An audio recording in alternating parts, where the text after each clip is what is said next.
네, 여러분 안녕하세요. 네, HLB 말씀을 드립니다. 여러분들이 인지를 이미 하고 계시겠지만 HLB가 변화를 암시를 하고 있는 그런 모습이에요. 변화를 암시를 하고 있는데 약간 모자란 부분은 거래량이 이제 확실하게 크게 급증은 하지 않았다는 것이죠. 근데 이 거래 급증은 여러분 주가가 올라가면서 시세를 급등을 시키면서 이전의 고점을 돌파하면서 그때 거래가 폭발하는 겁니다. 그러니까 사후적으로 폭발을 하는 것이지 꼭 사전에 거래가 폭발하는 게 아니에요. 그러니까 제가 말씀드리고자 하는 요점은 거래 급증이 없기 때문에 힘이 없어서 못 올라간다. 네, 이런 논리는 성립하지 않는다. 네, 이 부분을 먼저 말씀을 좀 드리고 싶고요.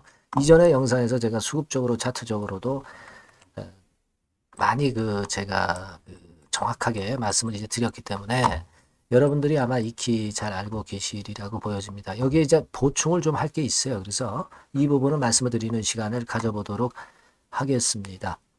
그리고 제가 새롭게 여러분들께 영상 후반부에는 이번에 새로 여러분들이 공략을 할 수 있는 매집주를 하나 말씀을 드릴 거예요. 여러분 대한민국 정치가 변화하고 있습니다. 큰 변화가 나오고 있는 거죠. 그러니까 이 정치 변화와 관련돼서 이 정책과 관련한 종목은 우리가 좀 사 모아가야 될 것 같아요. 네, 그래서 이번에 한번 큰 시세를 내보시기 바랍니다. 뭐 허접한 잡주가 아니고요. 중형주에서 선택을 해본 겁니다. 꼭 여러분들 참고하셔서 대박 내시는 매매도 해보시기 바랍니다. 자, 그러면 지금 바로 말씀을 드릴게요. 그리고 여러분들이 구독, 좋아요, 알림 설정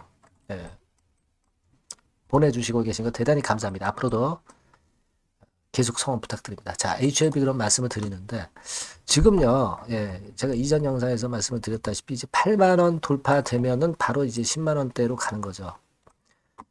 여러분, 과거하고 좀 비슷한 그런 패턴이 나타나고도 있습니다. 근데 과거보다는 좀 더 그 흐름이 상당히 좋다. 이렇게 말씀드릴 수 있는데요. 여러분 지금 보시면 제가 일전에 말씀을 드렸지만은 우리가 지금 승인 목전에 두고 있는 건 다 알고 계신 것이고 그 재료는 누구나 알고 있는 상태에서 이제 수급이나 차트가 좋아져야 됩니다. 근데 지금 이제 가만히 보면은 5일, 20일, 60일선은 정배열 패턴으로 이제 전환이 됐는데 아직까지 120일과 200일선이 돌지는 않았어요. 그래서 우리가 이 부분을 한번 자세히 살펴보면은요.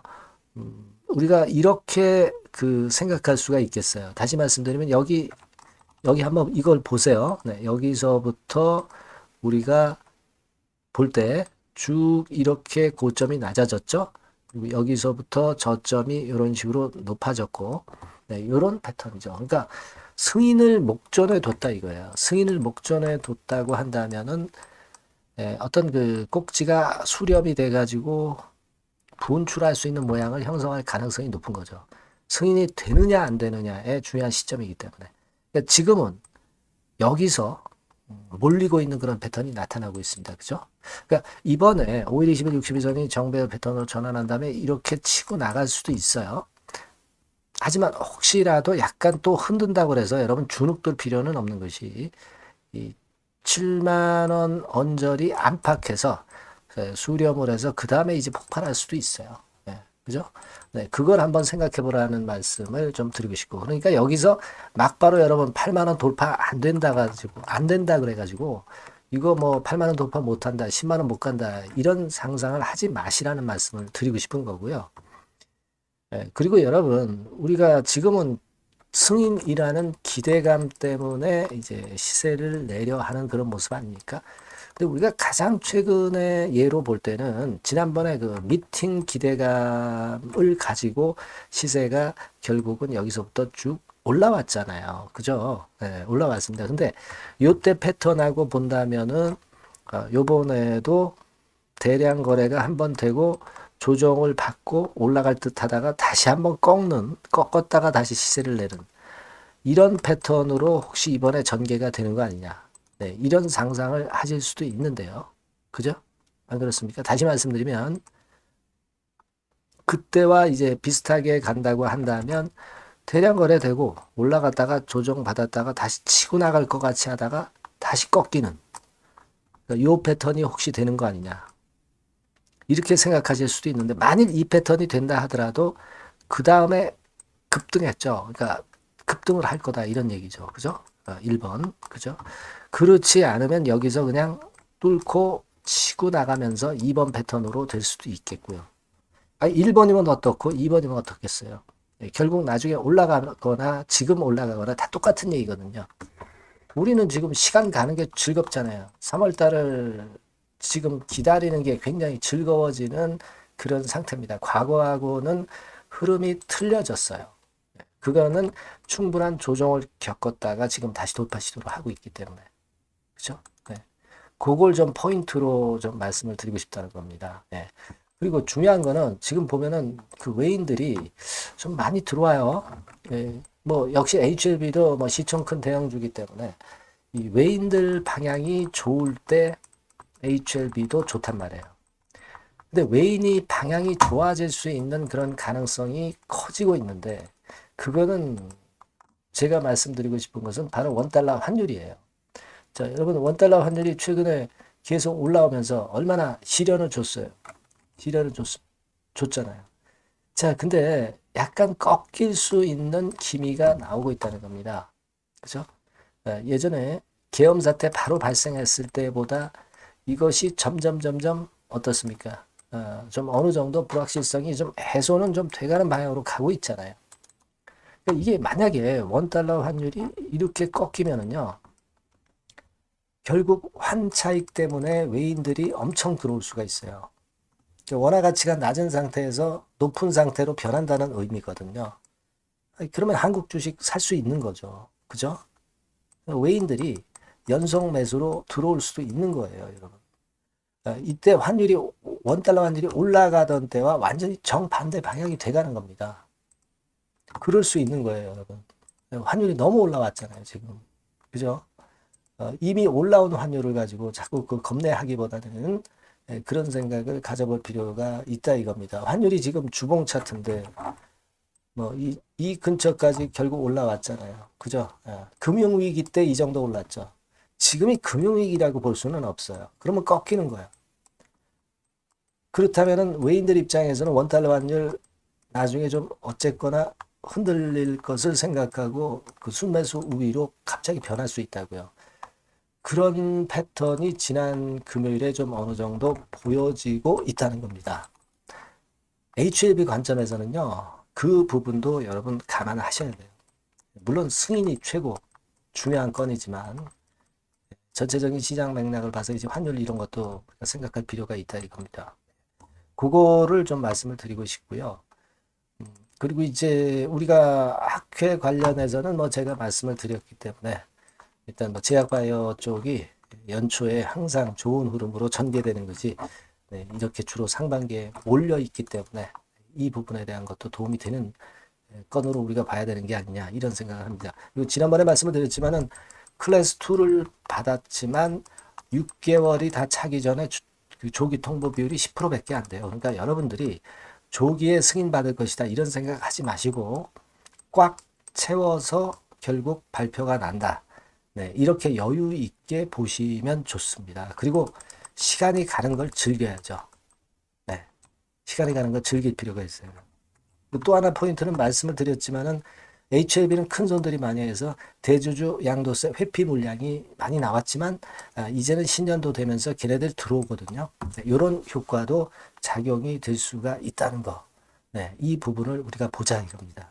네, 그래서 여하튼 선순환이 돼서 승인이 돼가지고 결국 그 주주 배정 유상증자 없이 외자를 몇천억 국부 펀드에서 받아서 네, 그래서 적응증 확장까지 가게 되면은 승인이 꼭지가 아니라 승인이 출발이 될 수 있다는 거 이거 다 알고 계시잖아요. 그죠? 네.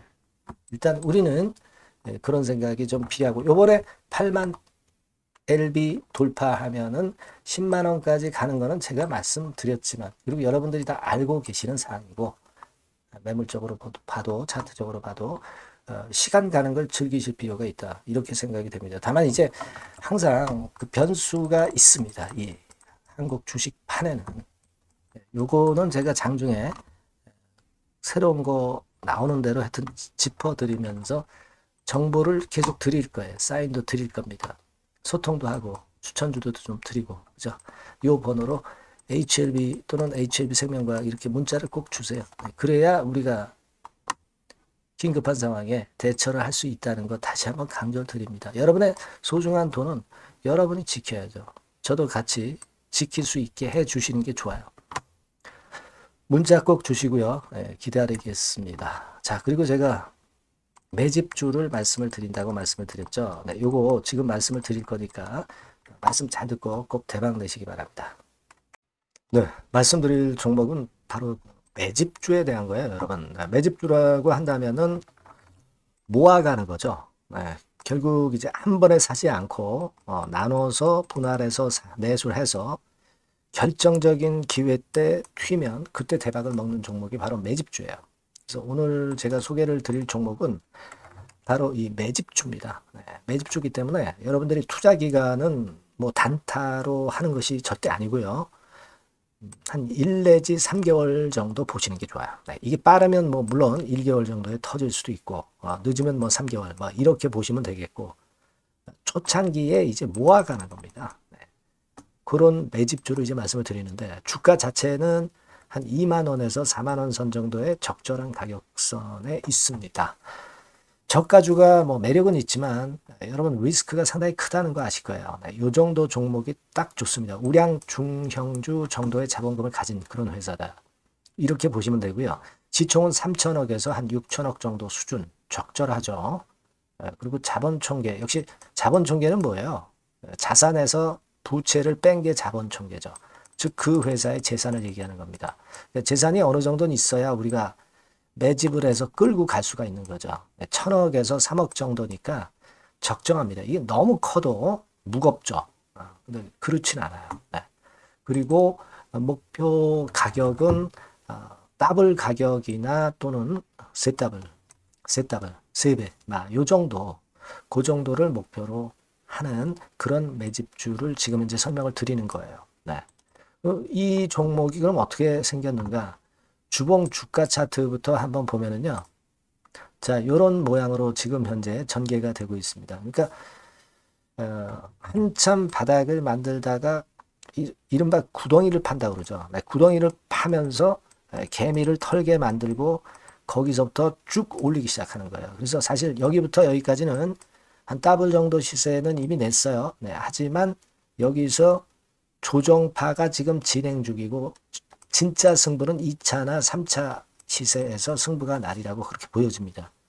예. 그래서 이런 주봉 차트를 갖고 있는 종목이다. 요거 말씀을 좀 드렸고요. 최대 강점은 뭐냐면은 이제 헤비급 정책 관련주예요. 헤비급.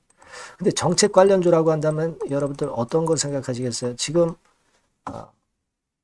차기 대선을 여러분들이 생각 안 할 수가 없죠. 네, 그 정책이 제일 강력한 정책이란 말이에요. 정책 이슈란 말이에요.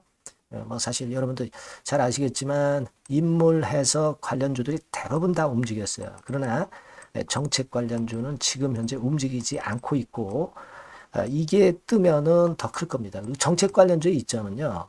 인물 테마는 인물 테마의 강도가 죽으면 바로 제자리 가지만 정책 관련주는 절대 그렇지 않습니다. 조정을 받아도 큰 폭으로 아주 급등하지 않은 이상은 자기 자리를 잘 사수를 해요. 그러니까 좀 방어적인 이점도 있는 가운데 큰 시세를 기대해 보는 거예요. 요건과 관련된 헤비급 정책 관련주 대장이라고 저는 말씀을 좀 드리고 싶어요. 그겁니다. 그러니까 최근 시장 어렵잖아요. 최근 시장에 휘둘리지 않아야 될 거 아닙니까? 그런 종목을 제가 요 정책 관련주 중에서 선택을 했고요. 아까 우리가 본 대로 재무 실적이 역시 안정적이라는 거, 이 부분인데요. 여러분들께 이제 그림을 하나 보여드리면, 표를 하나 보여드리면, 연간 실적 같은 경우가 계속 영업이 꾸준히 잘 나고 있어요. 그러니까 보통 이제 테마주 그러면은 실적도 형편없는데 주가만 위쪽으로 크게 올리기 때문에 그 후유증이 엄청 크잖아요. 근데 요게 강점이 있단 말이에요. 그러니까 리스크가 전무하다는 얘기예요. 요게 일단 강점으로 볼 수 있다. 이렇게 좀 말씀을 좀 드리고 싶고요. 그리고 여러분 제가 현금이 이 기업이 얼마나 있는가 요걸 한번 봤더니 현금성 자산이 한 1,000억에서 3천억 정도. 네. 요 정도를 보유하고 있어요. 그러니까 아무런 하자가 없다는 얘기죠. 네, 아무런 하자가 없어요. 그거 우리가 꼭 생각하셔야 된다. 이 말씀을 좀 드리고 싶어요. 네. 그거 말씀을 좀 드리고 싶고요.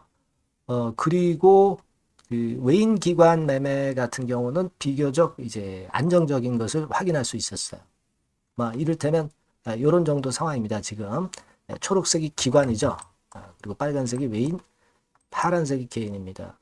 이 외인 기관 매매의 영향은 좀 덜 받아요. 그래서 외인이 사거나 팔거나 기관이 사거나 팔거나 그렇게 크게 영향을 안 받습니다. 이 외인 기관 매매는 우리가 중점 변수로 보지 않으셔도 되는데 그렇다 하더라도 외인 기관 매매가 상당히 안정적이라는 걸 확인할 수 있고요. 특히 최근에 기관이 순매수 강도가 엄청 셉니다. 요거는 나쁘지 않은 거죠. 외인 기관 매매는 너무 신경을 안 쓰시되 지금 현재 동향도 괜찮다 이거예요. 네, 그겁니다, 여러분. 아시겠죠? 그러니까 요 종목은 아까 말씀드렸던 대로 이제 매집주입니다. 매집주는 살살 모아가면서 결정적인 기회에 대박을 터뜨리는 전략이 유효한 종목이고 그래서 이 매집주를 여러분들께 소개를 드리는 거예요. 그 의도를 충분히 여러분들이 좀 이해를 하시고 제가 이 종목 딱 드리고 그냥 끝나는 게 아니라 비중을 얼만큼 모아가고 어느 타임에 들어가라 마라. 그리고 어느 정도 시세가 났을 때 여기서는 비중을 어느 정도 떠는 게 좋겠다. 이런 세부적인 전략까지 말씀을 드릴 거예요. 시장이 혼잡할 때 돌파구가 될 수 있는 종목이고 가장 베스트 수혜받을 섹터 공략하는 것이 지금 시장에 맞습니다. 실패 시에 타격이 작아야죠. 재무실적 안정주에서 선택을 해야지 엉뚱한 데서 우리가 쪽박을 당해서는 안 되죠. 네, 그겁니다. 타점과 비중 전략을 정확히 드릴 거고요. 모아서 크게 터뜨리기 좋은 베스트 종목이라고 저는 자신합니다. 네, 여러분께서는요. 요 번호로 내 집주 이렇게 문자 주시면 제가 자세하게 그리고 확실하게 케어를 하면서 끌고 갈 말씀을 드리도록 하겠습니다. 여러분들 꼭 참여하셔서 대박 내시기 바랍니다. 매집주라고 문자를 주세요. 아시겠죠? 네. 여러분 감사합니다.